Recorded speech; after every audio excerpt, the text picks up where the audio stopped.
Hey everyone, this is Niles. I'm halfway through my loft conversion projects for turning it into a study or recreational room. Through this process, I've learned a lot about different types of insulation, and I'd like to talk about the most commonly used for your loft conversion, and the selection that I've made. I've used so many different kinds of material, and like to talk about the reason behind each of the selections. The first and most commonly used insulation material is a soft insulation of either fiberglass or rockwool. It is very flexible and easy to apply. You can even tear it with your hand into the shape that you need, and apply into the gap of the ceiling joist. It is the cheapest type insulation material and have a relatively good performance. However, it is not really comfortable for direct skin contact, and it takes a lot of spaces.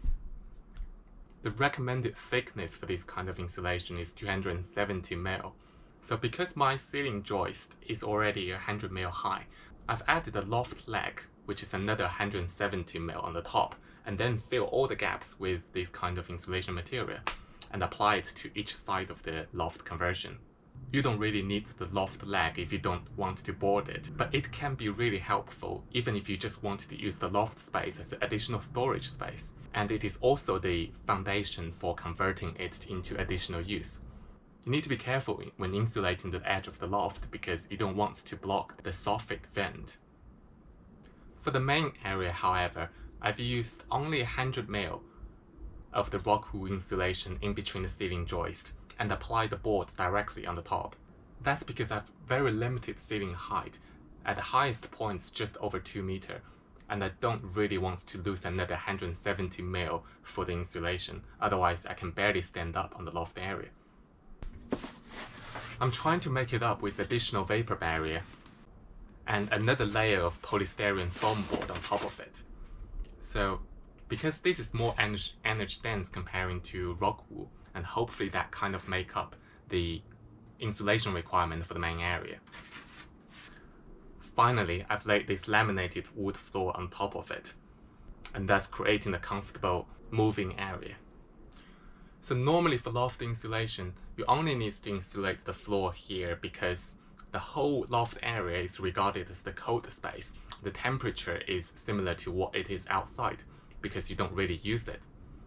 However, I want to turn it into a warm area so I can use it as a study room or a home office. In this case, the roof insulation becomes essential. There are another two types of insulation material that can be used to insulate the roof area. One common material is spray foam. There are two types of spray foam. One is open cell and one is closed cell. An open cell spray foam is softer and less energy condense, but it allows the vapor to travel through it, so you don't need to worry about the condensation and water damage to your rafters or roofing structure. The other type of spray foam is closed cell, so it is more energy condensed, better insulating your loft, and also strong enough to act as an additional structure support. However, the problem is it doesn't allow vapor to travel through, so you need to have the proper ventilation in the space. However, for either kind of spray foam, you really want to have a professional to come and do the job for you, and it's normally quite expensive. So I've decided to use another material for this insulation. My insulation of choice is a polyurethane board with a reflective film on each side. I want to cut it into the right shape, and then it can fill in between each of the rafter, while leaving the gap from the board to the roof membrane, so allow air to travel through. This is really good at keeping the radiant heat inside of the loft area in winter and keep the additional radiant heat outside in the summer. However, there's a lot of irregular shape of space, and I've decided to use the combination of the polyurethane foam and a hand spray foam to fill all the gaps.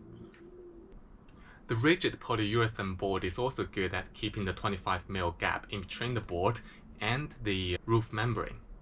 That maintains the airflow from the soffit vent at each side of the loft, going all the way through up and coming out from the rigid vent at the top.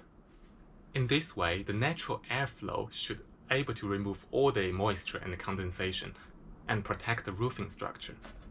I'm looking to complete the rest of the work this weekend and can have a proper loft home office.